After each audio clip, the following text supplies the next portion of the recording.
Do you remember the moment when crypto started making sense to you? For me, it was when I realized that there was much more to cryptocurrency than just Bitcoin. There are thousands of other coins, tokens, and decentralized applications with their own unique use cases and characteristics. Now, I remember that when I first tried telling my friends and family about this enormous ecosystem, it flew right over their heads. And that's part of why I decided to start this channel. Education is the key to the mass adoption of cryptocurrency, but the start of that crypto learning curve can be steep for the fiat sheep. Concepts like blockchain, mining, and staking are hard to understand and even harder to explain in simple terms, as I'm sure many of you can attest. This can be a problem when you're trying to help your friends, family, and significant other understand where all your money is going and why. So, that's why today I'm going to tell you how to explain complex crypto concepts in a way they will understand, and even how to answer the questions and address the concerns you're likely to get.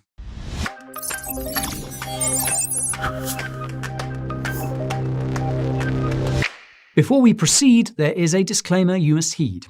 I am going to tell you many things today, but none of it is financial advice because that would be lame. I prefer to give you the knowledge you crave to find your own way out of being a wage slave. If this is your first encounter with the Bureau, my name is Guy and I'm a crypto hero. I put the highest quality crypto content on this site to counter the FUD and the Moonboy hype. News, reviews, coins, tokens, tutorials, tools, and more. It all comes jam-packed with entertainment, so you won't get bored. If you want to join me in my crypto fight, subscribe to the channel and ping the notification bell that shows up on the right. If you look down, you'll see there are a bunch of timestamps in the video timeline that you can use to skip around. Remember that watching the whole way through will help this content get found. Well, that's my intro shtick. Now let me tell you how you can help others make crypto click. If my personal experience is anything to go by, the first question you probably get when you start talking about cryptocurrencies with friends and family is, what the hell is cryptocurrency? Well, here's how I answer that question. Put simply, cryptocurrencies are like regular currencies, except they're entirely digital. Each individual cryptocurrency coin is fundamentally just a collection of numbers and letters. This sounds complicated, but it's actually not far off from what we see with currencies today. Here's what I mean by that. Almost every physical money bill on the planet has a unique serial number. This serial number corresponds to information like when the bill was printed, where it was printed, and so on. In theory, a record of all money bills that have ever been printed and where they are is kept by a central bank, which shares this information with smaller banks and the government. If you have a debit card or credit card, you'll know that you have an account number on there as well. You also have a password or PIN number that you use to access the money in that account. Your bank branch knows your account number and your name because you had to provide your personal information to open an account. This info is also shared with the central bank and government. Now, let's say you have a $20 bill with the serial number ABC, and your bank account number is 123.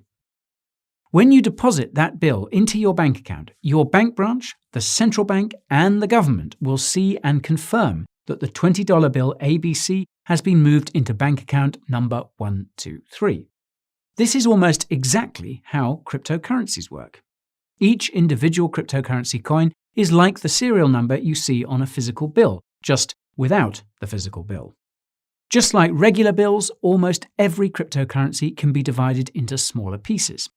In the case of Bitcoin, each BTC can be divided into 100 million pieces called satoshis, which are like cents to a dollar. A cryptocurrency wallet address is like a bank account, except that there's no physical card that goes along with it. It's just an account number. Because you don't need to provide any personal information to create a cryptocurrency wallet, this means that your identity is not attached to your crypto wallet like a bank account is. Most importantly, any cryptocurrency held in your personal wallet is held directly by you, not custodied by a bank like regular money in a bank account. This means that nobody can shut down your cryptocurrency wallet or block your transactions because you have total control over that account at all times. Now, the trade-off here is that if you lose access to your cryptocurrency wallet or forget to write down the recovery phrase you get when you make one, well, you'll lose your cryptocurrency forever. Instead of banks and the government keeping track of everyone's bills and bank account balances, these records are stored across all the computers connected to a cryptocurrency network. These transactions and account balances are public and can be viewed by anyone using something called a blockchain explorer. Because computers can earn cryptocurrency for processing transactions on a cryptocurrency network, this incentivizes more computers to join the network to process transactions and earn cryptocurrency. This makes cryptocurrency networks secure because there is no single point of failure. This is called decentralization, and it's the polar opposite of the centralized setups of governments and banks. Now, in case you didn't put two and two together, that means the digital currencies banks around the world are creating are not cryptocurrencies. They're creating a seriously dystopian payment network. Be sure to tell them that the CoinBureau has a video about that on their YouTube channel, and it's in the top right here. Once you've blown their minds with that analogy, you'll probably get questions about Bitcoin and Dogecoin and any other cryptocurrencies they've heard about. Here's what I would say. While you've probably heard of Bitcoin and Dogecoin, there are actually thousands of cryptocurrencies, just like there are hundreds of different regular currencies: US dollars, euros, Chinese yuan, and so on. The crazy thing is that every cryptocurrency is different, and not all of them are designed to be a currency you would actually use for everyday transactions. Broadly speaking, there are two types of cryptocurrencies: coins and tokens.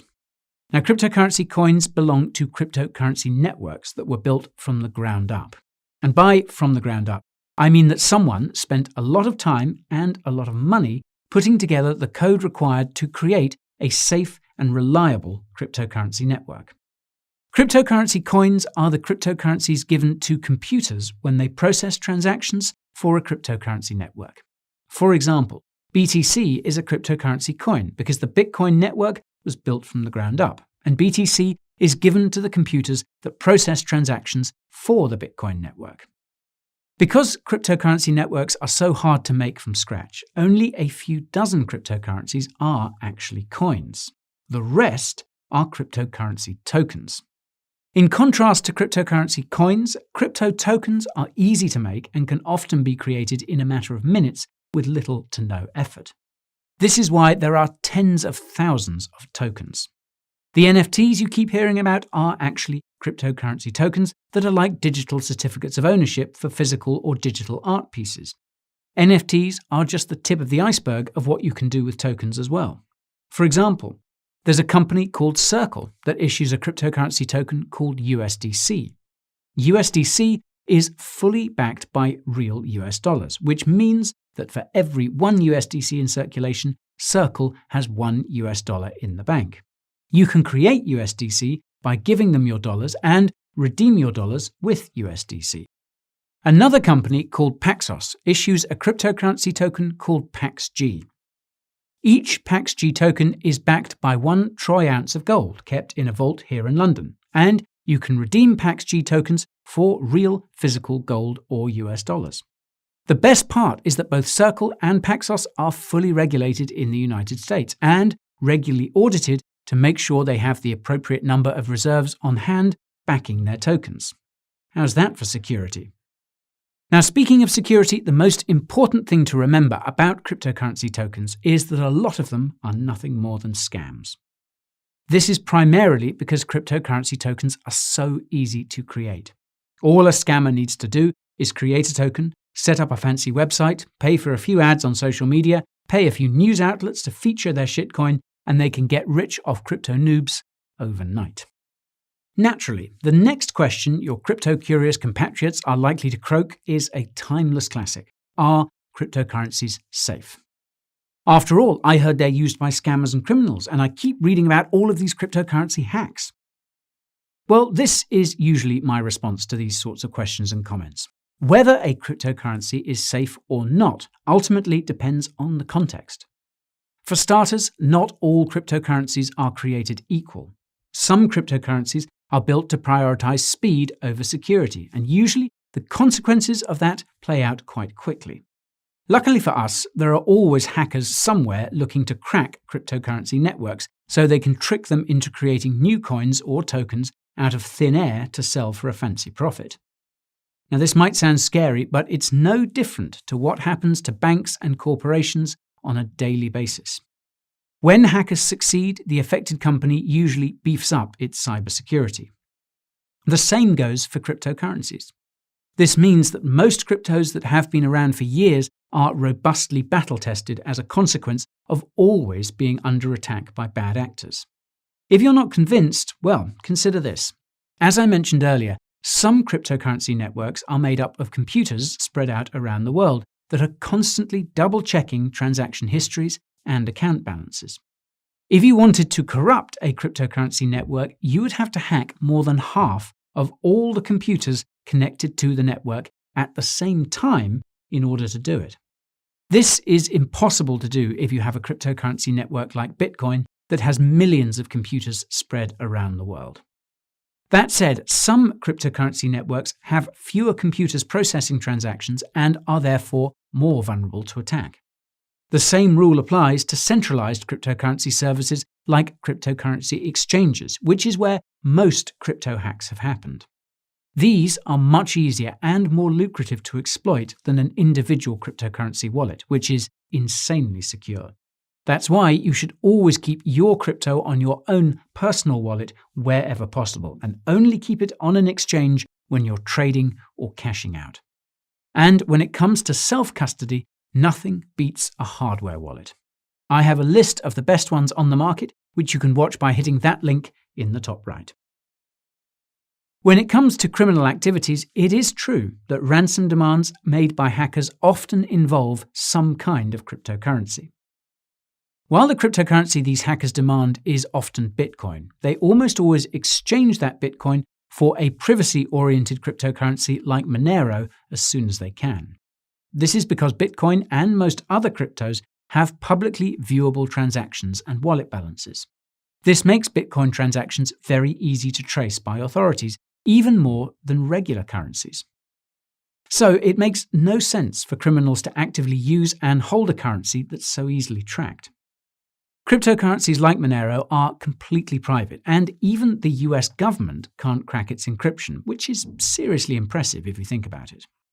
In sum then, the overwhelming majority of cryptocurrencies are not used for criminal purposes. There are just a handful of cryptos that are actively used by criminals. The real risk when it comes to crypto relates to investing. Cryptocurrencies are extremely volatile, meaning their prices can go up or down by up to 50% in a day. Investing too much in crypto can be extremely dangerous, especially when you push your luck with something called leverage trading, which basically uses borrowed money.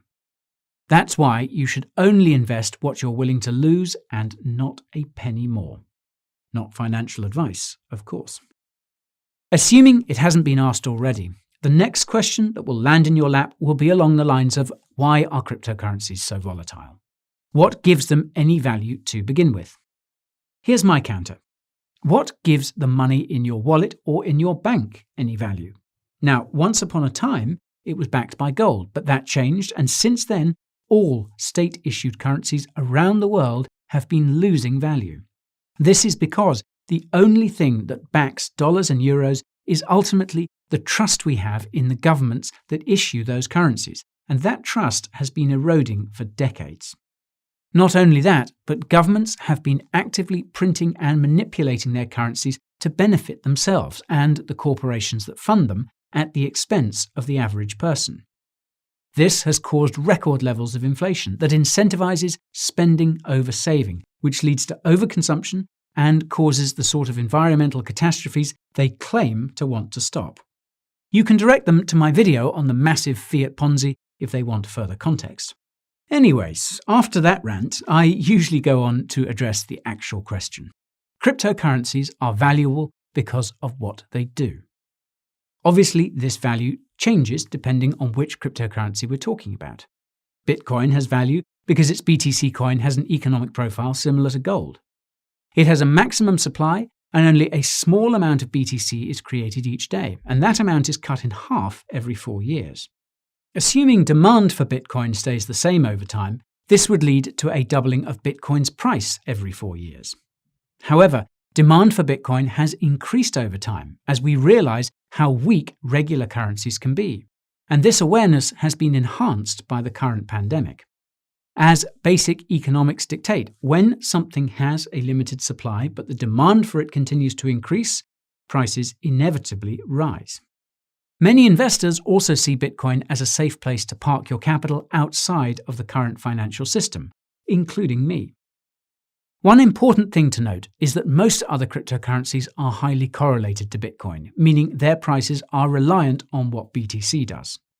Even though that's the case, some cryptos such as Ethereum have insane value due to the utility they provide. The Ethereum network can be used to create those cryptocurrency tokens I was talking about earlier, and you can even create decentralized applications and websites that can't be censored or shut down.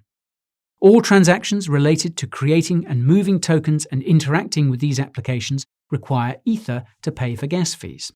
This means the demand for ETH rises as the Ethereum network gains adoption, and Ethereum has seen some serious adoption. Visa is testing payments on the Ethereum network using that USDC token I mentioned earlier, and the European Central Bank even issued a bond on the Ethereum blockchain. Now, the reason why the value of BTC, ETH, and every other cryptocurrency fluctuates so much each day is because basically nobody knows what these technologies are actually worth. The prices of stocks and gold and even regular currencies fluctuate every day for the same reason, but cryptocurrencies are much more volatile because what they do is revolutionary. Cryptocurrency networks make it possible to lend, save, and borrow without an identity, credit score, or bank. They make it possible to do business directly with other people without a middleman taking a cut, meaning service giants like Uber and tech giants like Facebook could become obsolete. They make it possible for communities to pool their funds together and vote on how they should be spent, which could eventually cut out the needs for governments and their crooked politicians. You could even say that cryptocurrencies are the equivalent of a powerful alien technology that threatens the dominance of the powers that be. Now, this potential makes the average crypto investor very emotional. The slightest possibility of a clampdown on crypto results in a market crash, and the most outlandish rumor can lead to a massive market pump. In the longer term, however, you can see that crypto is growing, and that growth is unlikely to stop anytime soon. Now, by this point in time, you've probably more or less convinced your cohort that crypto is pretty legit, and that means there's only one question they have left to ask you. Which cryptocurrencies should I buy? Well, before you answer that question, you must remember to emphasize that nothing you tell them is financial or investment advice. Otherwise, you could end up in court if their crypto investments go south. And even if you're legally covered, you could still find yourself eating a knuckle sandwich or two if your guidance directs their greed to a financial gutter. That's why I usually respond with the following. Which cryptocurrencies you decide to invest in boils down to your timeline and risk tolerance. In terms of timeline, the cryptocurrency market seems to follow a 4-year cycle. We're currently in the bull market phase, which is where prices gradually rise. The crypto bull market could end as soon as this fall and as late as early 2022, and the likelihood that you will sell your cryptocurrencies when they're at their highest prices is slim to none. Although most cryptos have seen most of their gains for this bull market, a 2 to 3x return on investment is still possible, and it's even more likely if you decide to hold until the next crypto bull market. Fun fact, buying and holding cryptocurrency will give you about the same amount of profit as actively trading crypto, which I don't recommend you do unless you plan on making it your full-time job. When it comes to risk tolerance, it might sound a bit funny considering cryptocurrencies are risky investments, but there are varying degrees of risk even within the crypto market. Logically, the more risk you're willing to take, the greater reward you stand to gain. Now, the easiest way to measure risk and reward is to look at a cryptocurrency's market cap. This is an extremely important metric to check because the dollar value of cryptocurrencies can be misleading. A cryptocurrency's market cap is calculated by the current value of that coin or token times its circulating supply. The reason why Dogecoin is ranked so high is because it has a circulating supply of 130 billion. And when you multiply that by Dogecoin's 30-cent price, you get a $40+ billion market cap. Now, you might think that Dogecoin presents you with an easy opportunity to get rich quick, but getting to just $1 would require an additional $80 billion of active investment, and that isn't all that likely to happen. As a rule of thumb, the smaller the market cap, the more potential that cryptocurrency has to grow, regardless of its dollar value. That's because it takes less money to increase its value. Now, to use an extreme example, Yearn Finance's Wi-Fi token is worth more than Bitcoin, but its market cap is 20 times smaller than Dogecoin's, meaning it would take less capital to push up the price of Wi-Fi. With the exception of Dogecoin and a couple of others, most of the cryptocurrencies in the top 10 by market cap could be considered low-risk investments. Cryptocurrencies like Bitcoin, Ethereum, and Cardano are likely to be around for many years, and they will likely double, if not triple in price, before this bull market is over. The other 90 cryptocurrencies in the top 100 could still see gains of 3 to 5x, but the further you move down the list, the riskier the investment becomes, because it also takes less capital to crash their price. I would personally stay away from any crypto that isn't among the top 200 by market cap, because most of the quality projects have already come out of the woodwork, and going any further is just gambling. If you come across any cryptocurrencies that spark your interest, you can learn about those by watching videos about them on an awesome cryptocurrency YouTube channel called the CoinBureau. You can tell them to start with my video about how to do your own research, which you can find using the link in the top right. Well, that's all for today's tutorial on how to talk to no-coiners about cryptocurrency. So, if you liked what you saw, let me know by smashing that like button. Remember to subscribe to the channel if you're crypto crazy, and feel free to send this video to your family and friends if you're feeling lazy. Now, I'd love to hear from you. So, how do you answer common crypto questions and concerns about crypto? Let me know by dropping me a comment below. While you wait for my next flick to hit the tube, here's what you should do. Follow me on Twitter, TikTok, and Instagram, and get your daily dose of crypto updates by joining my free channel on Telegram. If you feel like you're falling behind the crypto market, subscribing to my weekly newsletter is the perfect way to keep up the pace. It's got everything you need to help you win your crypto race. If you're feeling generous, you can support the channel by getting a shirt or hoodie from the CoinBureau merch store. I know you'll find something you like. You can find your way to all these resources using the links in the video description. Thank you so much for watching, and I will see you again pronto.